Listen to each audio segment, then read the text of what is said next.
RSS ബന്ധം സ്ഥിരീകരിക്കുന്ന 81, 82, 83, 84 സാക്ഷികളിൽ ഈ ഒരു മൊഴി സാധൂകരിക്കാൻ വേണ്ടി എടുക്കാം. RSS ആണെന്ന് പ്രോസിക്യൂഷന് തെളിയിക്കാൻ പറ്റാത്തത് ഒരു കേസ് വെറുതെ വിടാനുള്ള ഒരു കാരണമാണോ? മറ്റു തെളിവുകളുണ്ടെങ്കിൽ അവർ ഹിന്ദുക്കളാണെന്നും ആ ഹിന്ദുക്കൾക്ക് മുസ്ലിങ്ങളോടുള്ള വിരോധമുണ്ടെന്നും, അതിൻ്റെ അർത്ഥം ലോകത്തിലുള്ള എല്ലാ മുസ്ലിങ്ങളോടും വിരോധമുണ്ടെന്നല്ല, മുസ്ലിം കമ്മ്യൂണിറ്റിയോട് ജനറലി വിരോധം, ആ വിരോധം കാരണമാണ് പള്ളിയിലേക്ക് വന്നത് എന്നും അതിൽ ഒന്നാം പ്രതിക്കെതിരെ ശക്തമായ DNA തെളിവുകൾ ഉണ്ടെന്നും ആ DNA തെളിവുകൾ ഒരിക്കലും ഓവർകം ചെയ്യാൻ ഡിഫൻസിന് കഴിഞ്ഞില്ല എന്നും വന്നു കഴിഞ്ഞാൽ പിന്നെ എന്ത്? 3 പ്രതികൾ ട്രയൽ ഫേസ് ചെയ്തൊരു കേസിൽ 97 സാക്ഷികളും 215 രേഖകളുമുള്ളൊരു കേസിൽ 40 ദിവസത്തിലധികം ഓരോ പോയിന്റും 1 by 1 ഇതൊക്കെ അടങ്ങിയ ഒരു ആർഗ്യുമെൻറ്റ് നോട്ട്സ്, ആ ആർഗ്യുമെൻറ്റ് നോട്ട്സിൽ circumstances against A1, circumstances against A2, circumstances against A3 എന്ന് പറഞ്ഞാൽ 1, 2, 3 പ്രതികൾക്കെതിരായ സാഹചര്യ തെളിവുകൾ 87 സാഹചര്യ തെളിവുകൾ കോടതിയിൽ നിരത്തി.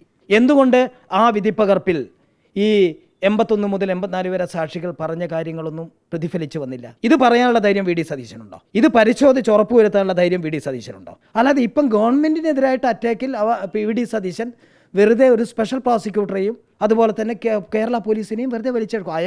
കാരണം എനിക്ക് രാഷ്ട്രീയമില്ല, എന്നെ സംബന്ധിച്ചിടത്തോളം ഞാൻ എൻ്റെ ജോലി ചെയ്ത് ആ ജോലിയിൽ നിന്നും ജീവിക്കുന്ന അല്ലെങ്കിൽ ജോലിയിൽ ജീവിച്ചു വരുന്നൊരു വ്യക്തിയാണ്. അതായത് ഈ വിധി വന്നപ്പോഴാണ് വിവാദമാകുന്നത്, പ്രതിപക്ഷം ഈ ആരോപണം ഉന്നയിക്കുന്നതും. 7 വർഷം എടുത്തു ഇതിൻ്റെ വിചാരണ വിധി വരാൻ വേണ്ടി. ഈ ഘട്ടത്തിൽ എപ്പോഴെങ്കിലും കുടുംബാംഗങ്ങളോ ആക്ഷൻ കമ്മിറ്റിയോ ആരെങ്കിലും ഈ അന്വേഷണത്തെക്കുറിച്ചോ അല്ലെങ്കിൽ പ്രോസിക്യൂഷൻ നിലപാടിനെക്കുറിച്ചോ ഏതെങ്കിലും പരാതി പറഞ്ഞിട്ടുണ്ടോ? അതിലേക്കാണ് ഞാൻ വരുന്നത് ഷിനോജ്.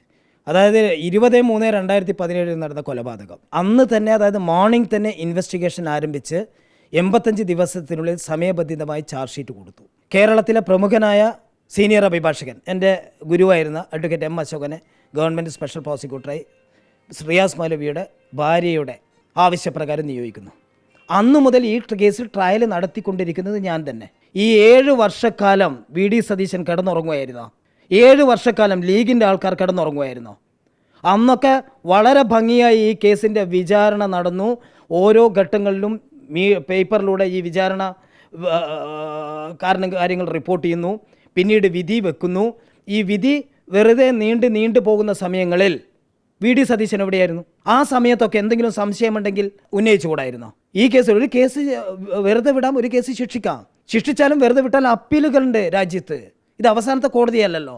അതിന് പകരം വേണ്ടാത്ത ആരോപണങ്ങൾ ഉന്നയിക്കുമ്പോൾ അദ്ദേഹം മനസ്സിലാക്കേണ്ടത്, അദ്ദേഹം വേണ്ടാതെ ഒരു കുടുംബത്തെ വേട്ടയാടുകയാണ്. രാഷ്ട്രീയ പകപോക്കലിന് വേണ്ടിയിട്ട് മറ്റുള്ളവരെ വലിച്ചിഴക്കുന്ന ഇയാളുടെ തന്ത്രം കേരളത്തിലെ ജനങ്ങൾ തിരിച്ചറിയുമെന്ന് തന്നെയാണ് എനിക്ക് പറയാനുള്ളത്. വിധിപ്പകർപ്പിൽ എവിടെയും വി ഡി സതീശനും കൂട്ടരും ആരോപിക്കുന്ന പോലെ വീഴ്ച വന്നു എന്ന് പറഞ്ഞിട്ടില്ല.